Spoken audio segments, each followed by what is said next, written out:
ನಮಸ್ಕಾರ ವೀಕ್ಷಕರೇ, busy plus ಪಕ್ಕಾ ಸುದ್ದಿ ವಾಹಿನಿಯ ಸುದ್ದಿ ಬೆಳಕಿಂಡಿಗೆ ಸ್ವಾಗತ. ನಾನು ನಿಮ್ಮ ವಾಹಿನಿಯ ವರದಿಗಾರ ಸಂಗಮೇಶ್ ಮುಷಿಗೇರಿ. ಸಂವಿಧಾನ ಬದಲಾವಣೆಗೆ ಕೈ ಹಾಕಿದರೆ ರಕ್ತ ಕ್ರಾಂತಿ. ಡಾಕ್ಟರ್ ಅಂಬೇಡ್ಕರ್ ಜಯಂತಿ ಕಾರ್ಯಕ್ರಮದಲ್ಲಿ ಶಾಸಕ ಡಿ.ಎಚ್. ಪಾಟೀಲ್ ಹೇಳಿಕೆ. ಸಂವಿಧಾನವೇ ನಮ್ಮ ದೇಶದ ತಳಹದಿಯಾಗಿದ್ದು, ಪ್ರಸ್ತುತ ದಿನಗಳಲ್ಲಿ ಇದನ್ನು ಬದಲಾಯಿಸುತ್ತೇವೆ ಎನ್ನುವ ಹೇಳಿಕೆ ಹೆಚ್ಚಾಗಿ ಕೇಳಿಬರುತ್ತಿದೆ. ಭವಿಷ್ಯದಲ್ಲಿ ಸಂವಿಧಾನ ಯಾರಾದರೂ ಮುಟ್ಟಲು ಹೋದರೆ ದೇಶದಲ್ಲಿ ಬರೀ ಕ್ರಾಂತಿ ಆಗುವುದಿಲ್ಲ, ರಕ್ತ ಕ್ರಾಂತಿಯಾಗುವ ಎಚ್ಚರಿಕೆ ನಿಮಗಿರಬೇಕು ಎಂದು ವಿಧಾನಸಭಾ ವಿರೋಧ ಪಕ್ಷದ ಮುಖ್ಯ ಸಚೇತಕ ಶಾಸಕ ದೊಡ್ಡನಗೌಡ ಎಚ್. ಪಾಟೀಲ್ ಅವರು ಹೇಳಿದರು. ಅಂಬೇಡ್ಕರ್ ನಗರದಲ್ಲಿ ತಾಲೂಕಾಡಳಿತ ಸೋಮವಾರ ಆಯೋಜಿಸಿದ್ದ ಸಂವಿಧಾನ ಶಿಲ್ಪಿ ಡಾಕ್ಟರ್ ಬಿ.ಆರ್. ಅಂಬೇಡ್ಕರ್ ಅವರ 134ನೇ ಜನ್ಮ ದಿನಾಚರಣೆ ಕಾರ್ಯಕ್ರಮದ ಅಧ್ಯಕ್ಷತೆ ವಹಿಸಿ ಅವರು ಮಾತನಾಡಿದರು. ಯಾರಿಂದಲೂ ಸಂವಿಧಾನ ಬದಲಾವಣೆ ಮಾಡಲು ಸಾಧ್ಯವಿಲ್ಲ. ಸಂವಿಧಾನದ ಅಡಿಪಾಯದಲ್ಲಿ ನಾವೆಲ್ಲರೂ ಬದುಕುತ್ತಿದ್ದೇವೆ ಎಂಬುದನ್ನು ಅರ್ಥ ಮಾಡಿಕೊಳ್ಳಬೇಕು ಎಂದು ಪರೋಕ್ಷವಾಗಿ ಡಿಸಿಎಂ ಡಿ.ಕೆ. ಶಿವಕುಮಾರ್ ಅವರಿಗೆ ಕುಟುಕಿದರು. ಸಂವಿಧಾನ ರಚನಾ ಸಮಿತಿಯಲ್ಲಿ ಡಾಕ್ಟರ್ ಬಿ.ಆರ್. ಅಂಬೇಡ್ಕರ್ ಇಲ್ಲದೆ ಹೋಗಿದ್ದರೆ ನಾವೆಲ್ಲರೂ ಸಮಾನತೆಯಿಂದ ನೆಮ್ಮದಿಯಿಂದ ಬದುಕಲು ಸಾಧ್ಯವಾಗುತ್ತಿರಲಿಲ್ಲ ಎಂಬುದನ್ನು ನಾವು ಅರ್ಥ ಮಾಡಿಕೊಳ್ಳಬೇಕು.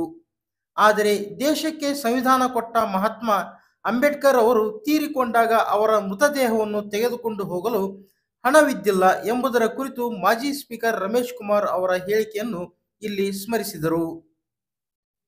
ಹಲವಾರು ಬಾರಿ ಸಂವಿಧಾನವನ್ನು ತಿದ್ದುಪಡಿ ಮಾಡಿರುವವರೇ ಇಂದು ಸಂವಿಧಾನ ಬಗ್ಗೆ ಮಾತನಾಡುತ್ತಿದ್ದಾರೆ. ಸಂವಿಧಾನ ವಿರುದ್ಧವಾಗಿ ದೇಶದಲ್ಲಿ ತುರ್ತು ಪರಿಸ್ಥಿತಿ ತಂದವರ ಮೊಮ್ಮಗ ಸಂವಿಧಾನ ಕುರಿತು ಮಾತನಾಡುತ್ತಿದ್ದಾರೆ. ಎಲ್ಲೋ ಒಂದು ಕಡೆ ಪ್ರಜಾಪ್ರಭುತ್ವ ವ್ಯವಸ್ಥೆಯಲ್ಲಿ ಮತ್ತೆ ಆತಂಕ ಸೃಷ್ಟಿಸುವ ಕೆಲಸ ಆಗುತ್ತಿದೆಯೋ ಎಂಬ ಆತಂಕವಿದೆ ಎಂದರು. ಸಂವಿಧಾನ ಕರ್ತೃ ಡಾಕ್ಟರ್ ಬಿ.ಆರ್. ಅಂಬೇಡ್ಕರ್ ಅವರು ಬೇಜಾರು ಅಪಮಾನ ಅವಮಾನಗಳನ್ನು ಸನ್ಮಾನಗಳನ್ನಾಗಿ ಸ್ವೀಕರಿಸಿ ಯಾವುದೇ ಒಂದು ಜಾತಿ ಜನಾಂಗಕ್ಕೆ ಸೀಮಿತವಾಗದೆ ಈ ದೇಶದ ಕಟ್ಟಕಡೆಯ ವ್ಯಕ್ತಿಯು ಸಮಾನತೆಯಿಂದ ನೆಮ್ಮದಿ ಜೀವನ ಸಾಗಿಸಲು ಕಾರಣೀಭೂತರಾದವರು. ಮಹಿಳಾ ಸಮಾನತೆಗಾಗಿ ಸಂಸತ್ನಲ್ಲಿ ಹಿಂದೂ ಕೋಡ್ ಬಿಲ್ ಪಾಸ್ ಅಂಗೀಕಾರ ಸಿಗದಿದ್ದಾಗ ಅಂಬೇಡ್ಕರ್ ಅವರು ಮಹಿಳಾ ಸಮಾನತೆಗಾಗಿ ತಮ್ಮ ಮಂತ್ರಿ ಸ್ಥಾನಕ್ಕೆ ರಾಜೀನಾಮೆ ಪತ್ರ ಸಲ್ಲಿಸಿರುವುದು ಯಾರೂ ಮರೆಯುವಂತಿಲ್ಲ ಎಂದ ಶಾಸಕ ದೊಡ್ಡನಗೌಡರು, ಈಗಿನವರು ಹನಿ ಟ್ರ್ಯಾಪ್ಗೆ ಒಳಗಾಗಿ ರಾಜೀನಾಮೆ ಸಲ್ಲಿಸಿದ ಹಾಗೆ ಅಲ್ಲ ಎಂದರು. ತಮ್ಮ ಬದುಕನ್ನೇ ಸವೆಸಿ ಭಾರತಕ್ಕೆ ಸಂವಿಧಾನ ರಚಿಸಿಕೊಟ್ಟ ಮಹಾನ್ ನಾಯಕ ಡಾಕ್ಟರ್ ಬಿ.ಆರ್. ಅಂಬೇಡ್ಕರ್ ಅವರ ಜಯಂತಿಯನ್ನು ಸರ್ವರು ಆಚರಣೆ ಮಾಡುವ ಮೂಲಕ ಗೌರವ ಸಲ್ಲಿಸುವಂತಾಗಬೇಕು ಎಂದು ಹೇಳಿದರು. 1 ಗಂಟೆಗಾಗಿ ಬಹುಶಃ ಅನೇಕ ಜನ ಈಗಾಗಲೇ ಖಾಲಿ ಮಾಡಿದ್ರು. 1.5 ತಾಸಿನಾಗ ಇಷ್ಟು ಪೇಷನ್ಸ್ ಇಲ್ಲ ಅಂತ. ಬಹುಶಃ ಆ ತಾಳ್ಮೆ ಅವತ್ತೇನಾದರೂ ಈ ಅವಮಾನಗಳನ್ನ ಸಹಿಸ್ಕೊಂಡು ಕೂಡ ನಾನು ಯಾಕೆ ಸಹಿಸ್ಕೋಬೇಕು ಬೇಡ ಅಂತ ಹೇಳಿ ಒಂದು ದಿನ ಸುಮ್ಮಿದ್ರು ಕೂಡ ಬಿ.ಆರ್. ಅಂಬೇಡ್ಕರ್ ಒಂದು ದಿನ ಸುಮ್ಮಿದ್ರು ಕೂಡ ನಮ್ಗೆ ಯಾರಿಗೂ ಕೂಡ ಈ ವೇದಿಕೆ ಮೇಲೆ ನಿಲ್ಲೋದು ಸ್ಥಳಾವಕಾಶ ಆಗ್ತಿದ್ದಿಲ್ಲ ಅಂತಕ್ಕಂಥದ್ದು ನಾವೆಲ್ಲರೂ ಕೂಡ ಅರ್ಥ ಮಾಡಿಕೊಳ್ಬೇಕು. ಬಹುಶಃ ಅವರು ಆ ಬೇಜಾರುಗಳನ್ನ ಅವಮಾನಗಳನ್ನ ಸನ್ಮಾನಗಳಾಯ್ತು ಅದನ್ನ ಸ್ವೀಕರಿಸಿ ಸವಾಲನ್ನು ಸ್ವೀಕರಿಸಿ ಅವ್ರು ಹೇಳ್ತಾರೆ, ನಾನು ಯಾವುದೇ ಒಂದು ಜಾತಿ ಮತ್ತು ಜನಾಂಗಗೋಸ್ಕರ ನಾನು ಕೆಲಸ ಮಾಡಿಲ್ಲ. ಈ ದೇಶದ ಕಟ್ಟ ಕಡೆಯ ವ್ಯಕ್ತಿಯ ಸಲುವಾಗಿ ನಾನು ನನ್ನ ಜೀವನವನ್ನು ಸವಿಸಿದ್ದೇನೆ. ಬೇಕಾದ್ರೆ ನಿಮ್ಗೆ ಅನುಮಾನ ಇದ್ರೆ ಸಂವಿಧಾನವನ್ನು ಹೋಗಿ ಓದಿಕೊಳ್ಳಿ ಅಂತಕ್ಕಂಥ ಮಾತನ್ನು ಅವ್ರು ಹೇಳ್ತಾರೆ. ಕೇವಲ ಒಂದು ವರ್ಗಕ್ಕೆ ಸೀಮಿತವಾಗಿರ್ತಕ್ಕಂಥರಲ್ಲ ಬಿ.ಆರ್. ಅಂಬೇಡ್ಕರ್ ಅವರು. ಬಹುಶಃ ಈ ದೇಶದ ಕಟ್ಟ ಕಡೆಯ ವ್ಯಕ್ತಿನೂ ಕೂಡ ಇವತ್ತು ನೆಮ್ಮದಿಯಿಂದ ಜೀವನವನ್ನ ಸಾಗಿಸ್ತಾರೆ ಅಂತ ಹೇಳಿದ್ರೆ ಅದಕ್ಕೆ ಕಾರಣೀಭೂತರಾಗಿರ್ತಕ್ಕಂಥ ಡಾಕ್ಟರ್ ಬಾಬಾ ಸಾಹೇಬ್ ಅಂಬೇಡ್ಕರ್ ಅಂತಕ್ಕಂಥದ್ದನ್ನ ನಾವ್ಯಾರು ಕೂಡ ಮರೆಯಲು ಸಾಧ್ಯ ಇಲ್ಲ ಅಂತಕ್ಕಂಥದ್ದನ್ನ ಅರ್ಥ ಮಾಡಿಕೊಳ್ಬೇಕು. ಬಹುಶಃ ನಾನು ದಾಡಿ ಸರ್ ಅವರು ಮಾತನಾಡ್ತಕ್ಕ ಸಂದರ್ಭ ಹೇಳಿದ್ರು, ಹಿಂದೂ ಕೋಡ್ ಬಿಲ್ ಬಗ್ಗೆ ಮಹಿಳೆಯರ ಸಮಾನತೆಯ ಬಗ್ಗೆ ಹೇಳಿದ್ರು. ಅವ್ರು ಚರ್ಚೆ ನಡೀತಕ್ಕಂಥ ಸಂದರ್ಭದಲ್ಲಿ ಬಹುಶಃ ಬಿಲ್ ಪಾಸ್ ಆಗೋದಿಲ್ಲ. ಯಾವ ದೇಶದಲ್ಲಿ ಮಹಿಳೆಯರಿಗೆ ಅವಕಾಶಗಳಿಲ್ವೋ, ಸಮಾನತೆ ಇಲ್ವೋ ಅಂತ ಸಂಸತ್ತಿನ ನಾನು ಇರಬಾರ್ದು, ನನ್ನ ಮಂತ್ರಿ ಸ್ಥಾನ ಕೂಡ ಒಲ್ಲೆ ಅಂತಕ್ಕಂಥದ್ದನ್ನ ಹೇಳಿ ಯಾವುದೇ ಹನಿ ಟ್ರಾಪ್ಗೆ ಬೇರೆ ವಿಷಯಕ್ಕಾಗಿ ಅವ್ರು ರಾಜೀನಾಮೆ ಕೊಟ್ಟಿರ್ತಕ್ಕಂಥದ್ದಲ್ಲ. ಮಹಿಳೆಯರ ಸಮಾನತೆಗಾಗಿ ತನ್ನ ರಾಜೀನಾಮೆಯಲ್ಲಿ ಬೀಸಾಕಿ ಹೊರಗಡೆ ಬಂದಿರ್ತಕ್ಕಂಥ ಒಬ್ಬ ವ್ಯಕ್ತಿ ಯಾರಾದ್ರೂ ಇದ್ರೆ ಅದು ಡಾಕ್ಟರ್ ಬಾಬಾ ಸಾಹೇಬ್ ಅಂಬೇಡ್ಕರ್ ಅಂತಕ್ಕಂಥದ್ದು ನಾವು ಯಾರು ಕೂಡ ಮರಿಬಾರ್ದು. ಬಹುಶಃ ಇವತ್ತಿನ ದಿನಮಾನಗಳಲ್ಲಿ ಕೆಲವೊಬ್ರು ಹೇಳ್ತಾರೆ ಸಂವಿಧಾನ ಬದಲಾವಣೆ ಮಾಡ್ತಾರೆ ಹಾಗೆ ಹೀಗೆ ಅಂತಕ್ಕಂಥದ್ದು. ನಾನು ಕೂಡ ಹಲವಾರು ಬಾರಿ ಹೇಳಿದ್ದೇನೆ, ಈ ದೇಶದ ತಳಹದಿ ಅಂತ ಹೇಳಿದ್ರೆ ಅದು ಸಂವಿಧಾನ ಅಂತಕ್ಕಂಥದ್ದು. ಬಹುಶಃ ಸಂವಿಧಾನವನ್ನು ಯಾರಾದ್ರೂ ಮುಟ್ಟಕ್ಕೆ ಹೋದ್ರೆ ಬರೀ ಕ್ರಾಂತಿ ಆಗೋದಲ್ಲ, ರಕ್ತ ಕ್ರಾಂತಿ ಈ ಜಗತ್ತು ಈ ದೇಶದಲ್ಲಿ ಆಗ್ತದೆ ಅಂತಕ್ಕಂಥ ನಾವು ಎಚ್ಚರ ಮಾಡ್ಬೇಕು. ಯಾರಿಗೂ ಕೂಡ ಮಾತಾಡಕ್ಕೆ ಸಾಧ್ಯನೇ ಆಗೋದಿಲ್ಲ, ಯಾಕಂದ್ರೆ ಅದರ ಅಡಿಪಾಯದಲ್ಲಿ ನಾವೆಲ್ಲೂ ಕೂಡ ಬದುಕ್ತಕ್ಕಂಥವು. ಹೇಳಿದ್ರು ಕಂಬಳಿ ಸರ್ ಅವರು, ಒಂದು ಪುಟ ನಾವು ಬರೆದಿಗೆ ಇವತ್ತು ಒಂದು ಪುಟವನ್ನು ನಾವು ಕೈಲಿ ಬರೆದ್ರೆ ಬಹಳ ಬೇಜಾರಾಗಿ ಎಷ್ಟು ಹೋಗ್ತೇವೆ. ಅದು 20,000 ಪುಟಗಳನ್ನು ಕೈ ಬರವನ್ನು ಬರೀತಕ್ಕಂಥ ವ್ಯಕ್ತಿ ಯಾರಾದ್ರೂ ಇದೆ ಅದು ನಮ್ಮ ಮತ್ತೆ ಪ್ರೀತಿಯ ಡಾಕ್ಟರ್ ಬಾಬಾ ಸಾಹೇಬ್ ಅಂಬೇಡ್ಕರ್ ಅಂತಕ್ಕಂಥದ್ದು. ಆ ವ್ಯಕ್ತಿಯ ತ್ಯಾಗ,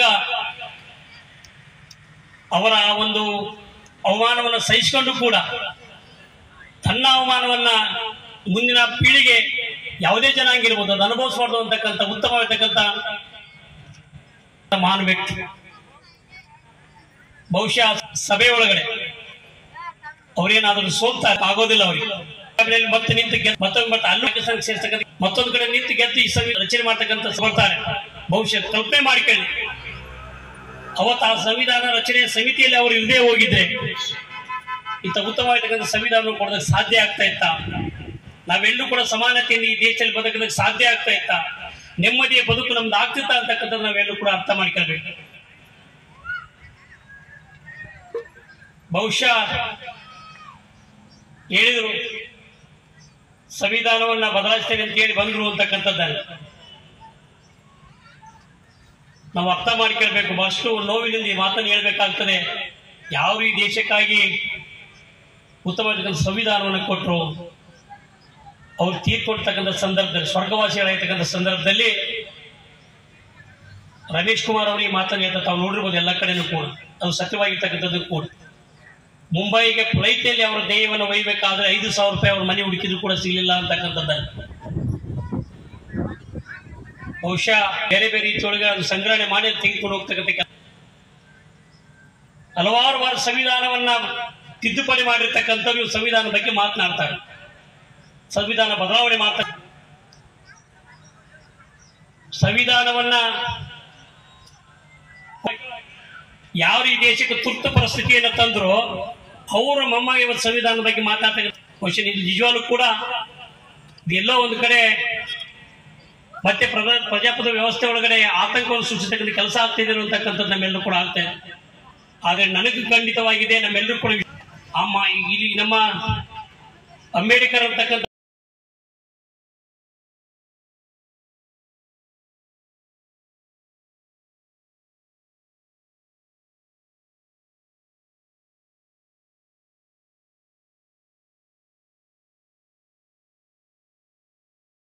ಕೊಪ್ಪಳ ವಿಶ್ವವಿದ್ಯಾಲಯ ಸಿಂಡಿಕೇಟ್ ಸದಸ್ಯ ಡಾಕ್ಟರ್ ಎಸ್.ವಿ. ಡಾಣಿ ಅವರು ವಿಶೇಷ ಉಪನ್ಯಾಸ ನೀಡಿ ಡಾಕ್ಟರ್ ಬಿ.ಆರ್. ಅಂಬೇಡ್ಕರ್ ಅಸ್ಪೃಶ್ಯತೆ ಹೋಗಲಾಡಿಸಲು, ಮಹಿಳೆಯರ ವಿಮೋಚನೆಗೆ, ಸಾಮಾಜಿಕ ಸಮಾನತೆಗೆ ಉತ್ತಮ ಸಂವಿಧಾನ ರಚಿಸಿಕೊಟ್ಟಿದ್ದಾರೆ.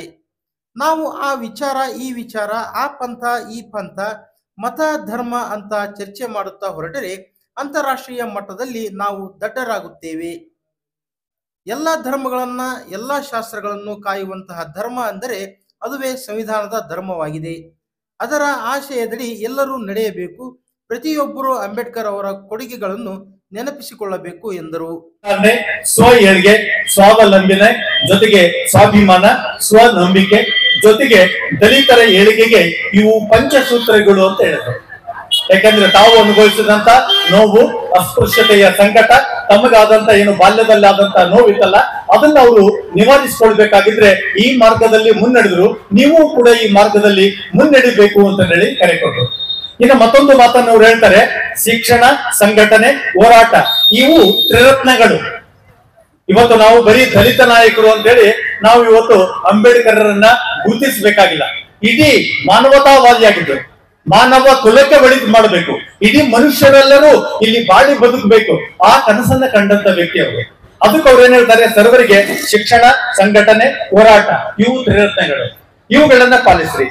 ಮತ್ತೆ ಮುಖ್ಯವಾಗಿ ಅವರು ಯುವ ಜನರಿಗೆ, ವಿದ್ಯಾರ್ಥಿಗಳಿಗೆ ಏನ್ ಹೇಳಿದ್ರು ಅಂದ್ರ, ಅಧ್ಯಯನಶೀಲರಾಗ್ರಿ. ನಿಮ್ಮ ಬಿಡುಗಡೆಗೆ ಇರ್ತಕ್ಕಂಥದ್ದು ಅದು ಶಿಕ್ಷಣದಿಂದ ಮಾತ್ರ ಸಾಧ್ಯ. ನೀವು ಶಿಕ್ಷಣವಂತರಾಗ್ರಿ, ಪ್ರಜ್ಞಾವಂತರಾಗ್ರಿ, ಅರಿವುಳ್ಳವರಾಗ್ರಿ, ತಿಳುವಳಿಕೆ ಉಳ್ಳವರಾಗ್ರಿ.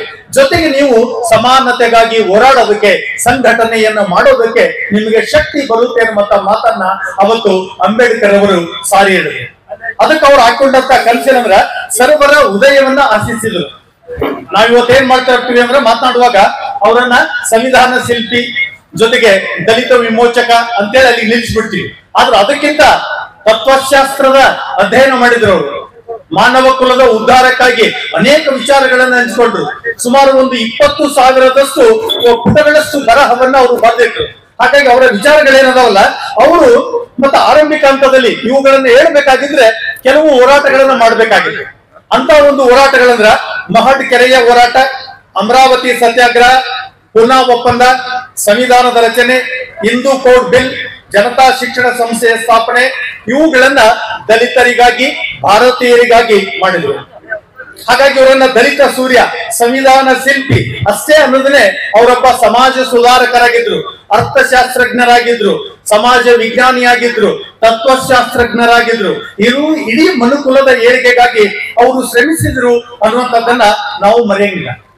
ಇವತ್ತೆಲ್ಲ ಮೆರವಣಿಗೆ ಮಾಡ್ತಿದ್ವಿ. ಮೆರವಣಿಗೆ ಮಾಡುವಾಗ ಎಲ್ರು ಜೈ ಭೀಮ್, ಜೈ ಭೀಮ್, ಜೈ ಭೀಮ್ ಅಂತಿದ್ರು. ಜೈ ಭೀಮ್ ಅಂದ್ರೇನು ನಾವೆಲ್ಲರೂ ಅದನ್ನ ತಿಳ್ಕೊಳ್ಬೇಕು, ಅರ್ತ್ಕೊಳ್ಬೇಕು.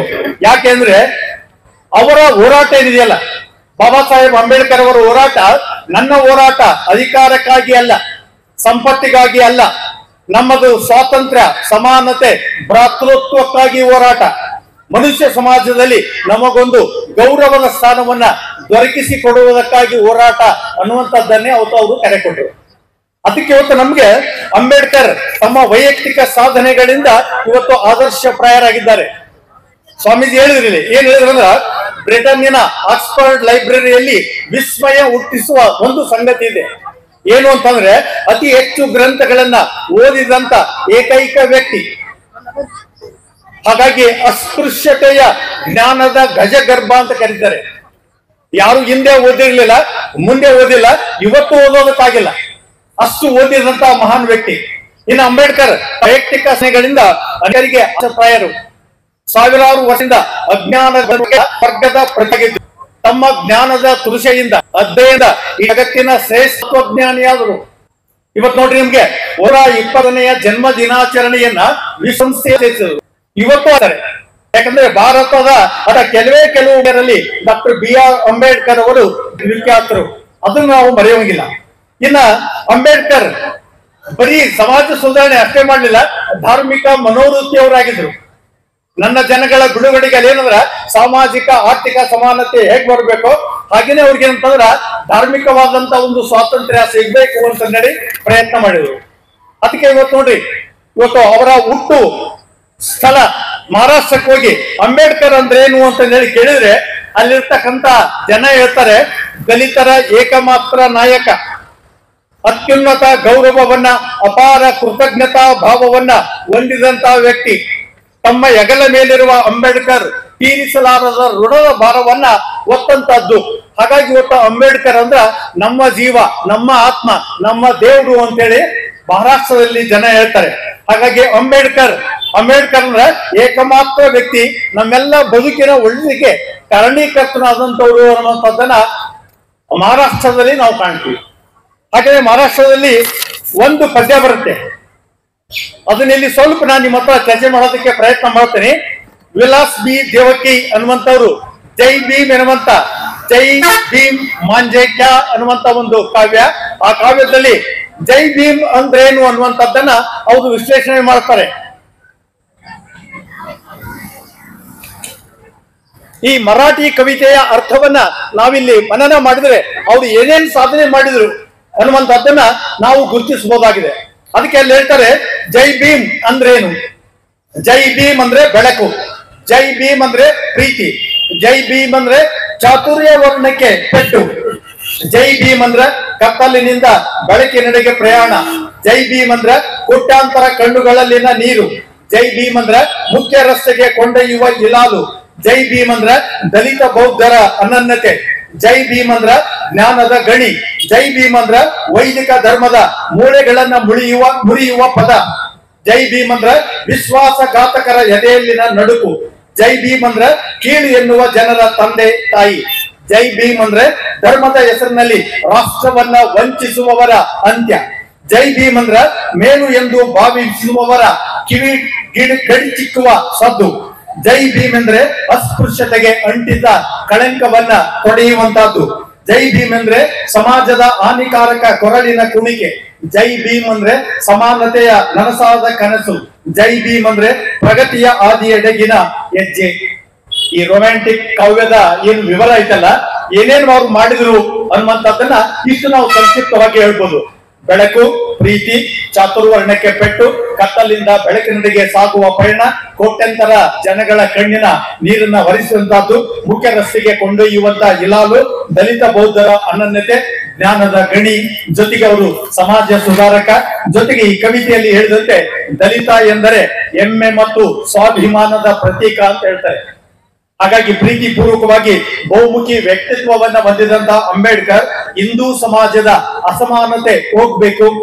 ವಿಶೇಷವಾಗಿ ಅವರನ್ನ ನಾವು ಇವತ್ತು ನೆನಿಬೇಕಾದದ್ದು ಮಹಿಳಾ ವಿಮೋಚಕರಾಗಿ.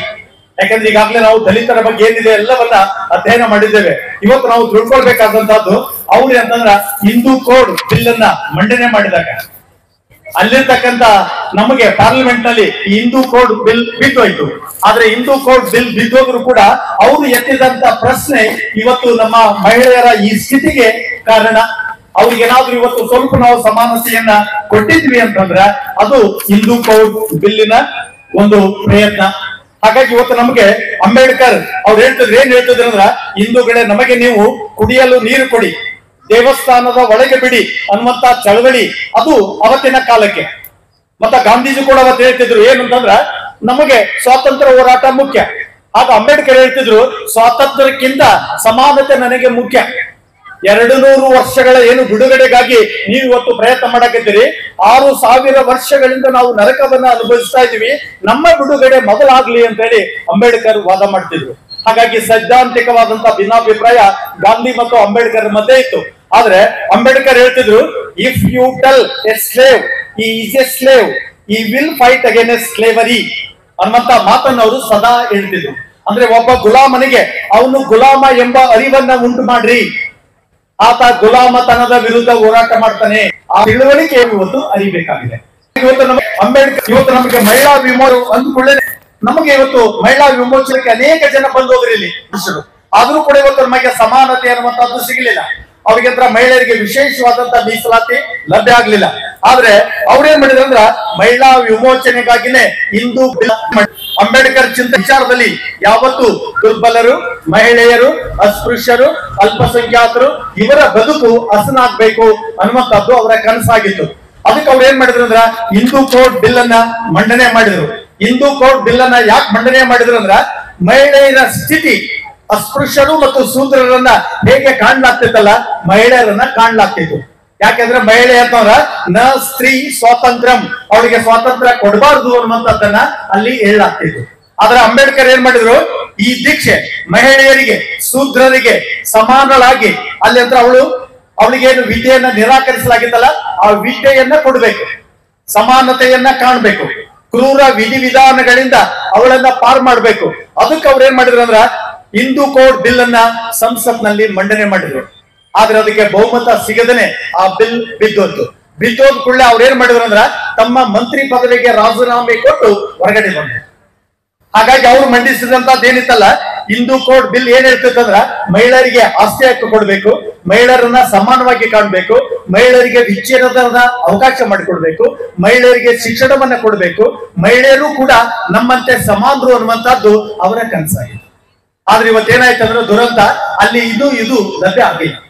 ಸ್ವಾತಂತ್ರ್ಯ ಸಿಕ್ಕು ನಮಗೆ ಸಂವಿಧಾನ ಬಂದು 75 ವರ್ಷ ಆದ್ರೂ ಕೂಡ ನಾವಿದನ್ನ ಸಾಧಿಸೋದಕ್ಕಾಗಿಲ್ಲ. 33% ಇವತ್ತು ನಾವು ಮಹಿಳೆಯರಿಗೆ ಮೀಸಲು ಕೊಡಬೇಕು ಅನ್ನುವಂಥದ್ದು ಇನ್ನೂ ಚರ್ಚೆ ನಡೀತಾ ಇದೆ.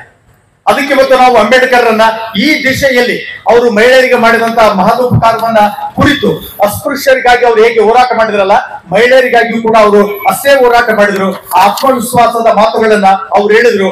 ಅವರ ಕೊಡುಗೆಗಳನ್ನ ನಾವು ಇವತ್ತು ನೆನೆಸ್ಕೊಂಡು ಅವರ ಒಂದು ಜಯಂತಿಯನ್ನ ಅರ್ಥಪೂರ್ಣವಾಗಿ ಆಚರಿಸಿ ಅವರ ಹೋರಾಟದ ಏನು ಪ್ರಯತ್ನ ಇದೆಯಲ್ಲ, ಅವ್ರು ಅವಾಗ ಹೇಳ್ತಿದ್ರು, ನನ್ನ ಏನಿದು ಹೋರಾಟದ ರಥ ಇದೆಯಲ್ಲ, ನಾನು ಎಲ್ಲಿವರೆಗೂ ಎಳೆದು ತಂದಿನಿ, ಸಾಧ್ಯವಾದ್ರೆ ಇದನ್ನ ಮುಂದುವರಿ, ಇಂದ ಜಗ್ಬೇಡ್ರಿ, ಎಲ್ಲಿದೆ ಅಲ್ಲೇ ಬಿಡ್ರಿ, ಮತ್ತೊಬ್ಬ ಮಹಾಪುರುಷ ಬಂದು ಆ ಒಂದು ಹೋರಾಟದ ಒಂದು ರಥವನ್ನ ಮುಂದುವರಿತಾನೆ ಎನ್ನುವಂತ ಭಾವುಕವಾದಂತಹ ಮಾತುಗಳನ್ನ ಅಂಬೇಡ್ಕರ್ ಹೇಳ್ತಿದ್ರು. ಮತ್ತೆ ಅಂಬೇಡ್ಕರ್ ಅವರು ಹೇಳ್ತಿದ್ರು, ನಾನು ಎಷ್ಟೇ ಶ್ರೇಷ್ಠವಾದಂತಹ ಸಂವಿಧಾನವನ್ನ ನಿಮಗೆ ಕೊಟ್ಟಿರ್ಲಿ, ಅದನ್ನ ಬಳಕೆ ಮಾಡತಕ್ಕಂತ ಜನ ತಪ್ಪು ಮಾಡಿದ್ರೆ ನಾನೇನು ಮಾಡೋದಕ್ಕೆ ಆಗೋದಿಲ್ಲ ಅನ್ನುವಂತ ವ್ಯಥೆಯನ್ನ ಅವರೇ ಅವರು ಹೇಳಿದ್ರು. ಯಾಕಂದ್ರೆ ನೋಡ್ರಿ, ನಮ್ಮಲ್ಲಿ ಇವತ್ತು ಲಿಖಿತ ಸಂವಿಧಾನ ಐತೆ, ಆದ್ರೆ ಕೆಲವು ನಿಯಮಗಳು ಹೆಂಗದು ಅಂದ್ರ ಅಲಿಖಿತ ಸಂವಿಧಾನದ ಕೆಲವು ಆಚರಣೆಗಳನ್ನ ಇವತ್ತು ಕೂಡ ನಾವು ಮಾಡ್ತಾ ಬರ್ತೀವಿ. ಅದು ಗೊತ್ತಿರೋದು ನಮ್ಗೆ ಗೊತ್ತಿದೆ, ಆದ್ರೂ ಅದನ್ನ ಆಚರಿಸ್ತೀವಿ. ಅದು ಹೋಗ್ಬೇಕು. ಇವತ್ತು ನೋಡ್ರಿ, ನನ್ನ ವಿಷಯ ಪ್ರತಿಭಟನಾ ಸಿದ್ಧಾಂತಗಳ ನೆಲೆಯಲ್ಲಿ ಬುದ್ಧ, ಬಸವ, ಅಂಬೇಡ್ಕರ್, ಇದನ್ನು ಕುರಿತು ನಾನು ಅಧ್ಯಯನ ಮಾಡಿದೆ. ಅಧ್ಯಯನ ಮಾಡುವಾಗ ನನಗೆ ಪ್ರಶ್ನೆ, ಯಲ್ಲಮ್ಮ ಮೇಡಮ್ ಹತ್ರ ಮಾತಾಡ್ತಿದ್ದೆ, ನಾವು ಅಂಬೇಡ್ಕರ್ ಅವರೇ ನನ್ನ ಪ್ರತಿಮೆ ಬೇಡ ಅಂದ್ರು, ನಾವು ಪ್ರತಿಮೆ ಮಾಡಿ ಪೂಜೆ ಮಾಡೋದಕ್ಕೆ ಪ್ರಾರಂಭ ಮಾಡಿದ್ವಿ. ಯಾಕಂದ್ರೆ ಪೂಜೆ ಹಾಕ್ಬಿಟ್ಟ ವಿಚಾರಗಳು ಗೌಡ ಆಗ್ತಾವ. ಪೂಜೆ ಇರ್ಬೇಕು, ಮೆರವಣಿಗೆ ಇರ್ಬೇಕು, ವಿಚಾರಗಳನ್ನು ಬಿಡಬಾರ್ದು. ಬುದ್ಧ, ಬಸವ, ಅಂಬೇಡ್ಕರ್ ಅವರ ವಿಚಾರಗಳನ್ನ ಆಳವಾಗಿ ಅಧ್ಯಯನ ಮಾಡಿಕೊಂಡು ಆ ಅರಿವನ್ನ ಇಟ್ಕೊಂಡು ನಾವು ನಮ್ಮ ಬದುಕಿಗೆ ಅದನ್ನ ಬೆಳಕಾಗಿ ತಗೊಳ್ಬೇಕು. ಇವತ್ತವರು ಇಲ್ಲಿರ್ತಕ್ಕಂಥ ಅಸ್ಪೃಶ್ಯತೆ ಹೋಗ್ಲಾಡಿಸೋದಕ್ಕೆ, ಮಹಿಳೆಯರ ವಿಮೋಚನೆಗೆ, ಸಾಮಾಜಿಕ ಸಮಾನತೆಗೆ ಒಂದು ಒಳ್ಳೆಯ ಒಂದು ಸಂವಿಧಾನವನ್ನ ಕೊಟ್ಟಿದ್ದಾರೆ. ಮತ್ತೆ ನಾವು ಇವತ್ತು ಆ ವಿಚಾರ, ಈ ವಿಚಾರ, ಆ ಧರ್ಮ, ಈ ಧರ್ಮ, ಆ ಪಂಥ, ಈ ಪಂಥ, ಆ ವರ್ಗ, ಈ ವರ್ಗ ಅಂತಂದೇಳಿ ಕುತ್ಕೊಂಡ್ರೆ ಅಂದ್ರೆ ನಾವು ಅಂತಾರಾಷ್ಟ್ರೀಯ ಮಟ್ಟದಲ್ಲಿ ದಂಡರಾಗ್ತೀವಿ. ಯಾಕಂದ್ರೆ ಎಲ್ಲ ಧರ್ಮಗಳನ್ನ, ಎಲ್ಲ ಶಾಸ್ತ್ರಗಳನ್ನ ಕಾಯುವಂತಹ ಧರ್ಮ ಅದು ಸಂವಿಧಾನದ ಧರ್ಮ. ಇವತ್ತು ಸಂವಿಧಾನದಲ್ಲಿ ಇವತ್ತು ನೋಡ್ರಿ, ವಿವಿಧ ಭಾಷೆ, ವಿವಿಧ ವೇಷ, ವಿವಿಧ ಪ್ರದೇಶ, ವಿವಿಧ ಭಾವನೆಗಳು, ನಮ್ಮದೇಂದ್ರ ಜನಾಂಗ, ಬೇರೆ ಬೇರೆ ಜನಾಂಗ, ಇಷ್ಟೆಲ್ಲ ಇದ್ರೂ ಕೂಡ ನಾವೆಲ್ಲ ಒಂದು ಅಂತಂದೇಳಿ ನಾವು ಅರಿತು ಬದುಕೋದಕ್ಕೆ ಆಸರೆಯಾಗಿರುವಂತಹದ್ದು ಯಾವುದು ಅಂದ್ರೆ ಅದು ಸಂವಿಧಾನ. ಇವತ್ತು ನಾವು ನೀವುಗಳೆಲ್ಲ ಇವತ್ತು ಋಣಿಯಾಗಿರ್ಬೇಕಾದದ್ದು ಎದಕ್ಕೆ ಅಂತಂದ್ರೆ ಈ ಸಂವಿಧಾನಕ್ಕೆ. ನಮ್ಮ ಬದುಕು ರೂಪ ತಳೆದದ್ದೇ ಈ ಸಂವಿಧಾನದ ಅಡಿಯಲ್ಲಿ.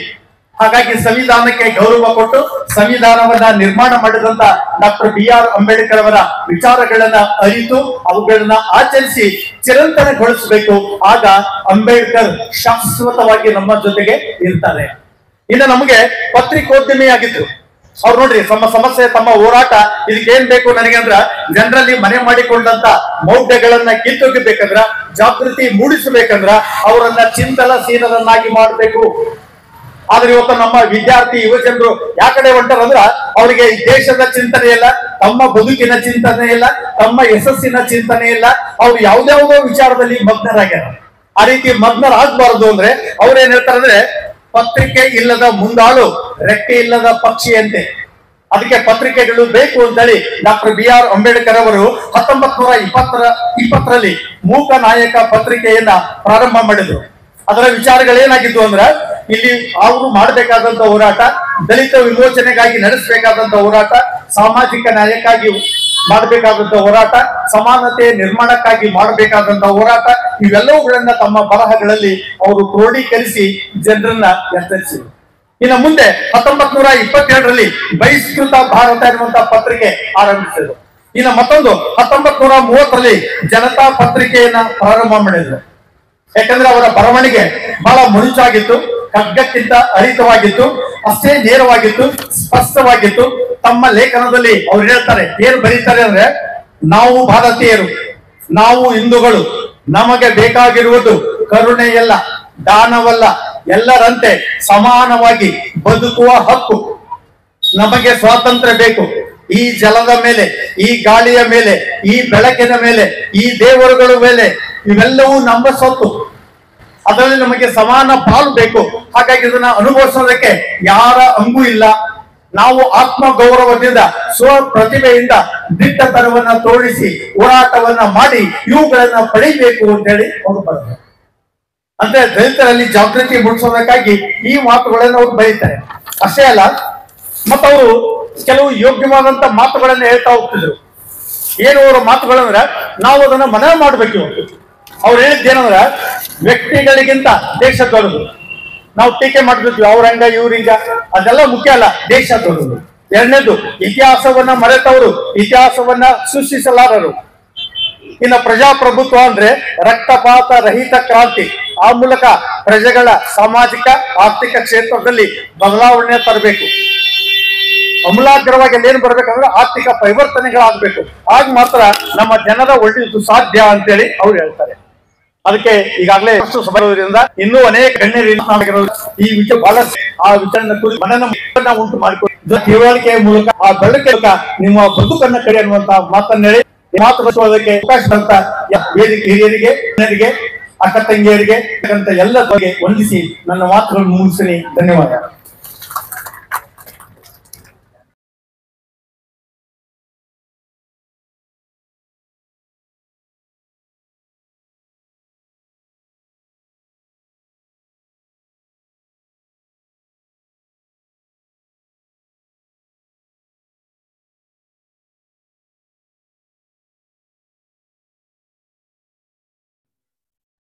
ಕೋಡಿಹಳ್ಳಿ ಆದಿಜಾಂಬವ ಮಠದ ಷಡಕ್ಷರಿ ಸ್ವಾಮೀಜಿ, ನಿಡಶೇಶಿ ಕುಷ್ಟಗಿ ಗೆಜ್ಜೆಬಾವಿ ಪಶ್ಚಕಂತಿ ಹಿರೇಮಠದ ಅಭಿನವ ಕರಿಬಸವ ಸ್ವಾಮೀಜಿ, ನಿವೃತ್ತ ಪ್ರಾಂಶುಪಾಲ ಬಸವರಾಜ್ ಎಂ ಕಂಬಳಿ, ತುಂಗಭದ್ರಾ ಯೋಜನೆ ಅಚ್ಚುಕಟ್ಟು ಪ್ರದೇಶಾಭಿವೃದ್ಧಿ ಪ್ರಾಧಿಕಾರ ಖಾಡಾ ಅಧ್ಯಕ್ಷ ಹಸನ್ ಸಾಬ್ ದೊಟಿಹಾಳ್ ಹಾಗೂ ತಹಸೀಲ್ದಾರ್ ಅಶೋಕ್ ಶಿಗ್ಗಾವಿ ಮಾತನಾಡಿದರು.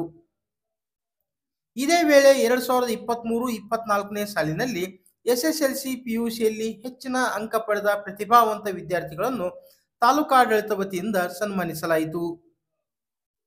ಪುರಸಭೆ ಅಧ್ಯಕ್ಷ ಮಹಾಂತೇಶ್ ಕಲಭಾವಿ, ತಾಲೂಕು ಪಂಚಾಯಿತಿ ಇಒ ಪಂಪಾಪತಿ ಹಿರೇಮಠ, ಸಿಪಿಐ ಯಶವಂತ್ ಬಿಸನಹಳ್ಳಿ, ಸಮಾಜ ಕಲ್ಯಾಣ ಇಲಾಖೆ ಅಧಿಕಾರಿ ಬಾಲಚಂದ್ರ ಸಂಗನಾಳ್, ಪುರಸಭೆ ಮುಖ್ಯಾಧಿಕಾರಿ ಸುರೇಶ್ ಶೆಟ್ಟರ್, ಸಿಡಿಪಿಒ ಯಲ್ಲಮ್ಮ ಹಂಡಿ, ಮುಖಂಡರಾದ ಶುಕರಾಜ್ ತಾಳಕೇರಿ, ನಾಗರಾಜ್ ಮೇಲಿನಮನಿ ಸೇರಿದಂತೆ ಜೈ ಭೀಮ ಸಂಘಟನೆ ಮತ್ತು ವಿವಿಧ ದಲಿತ ಸಂಘಟನೆಗಳ ಮುಖಂಡರು ಉಪಸ್ಥಿತರಿದ್ದರು.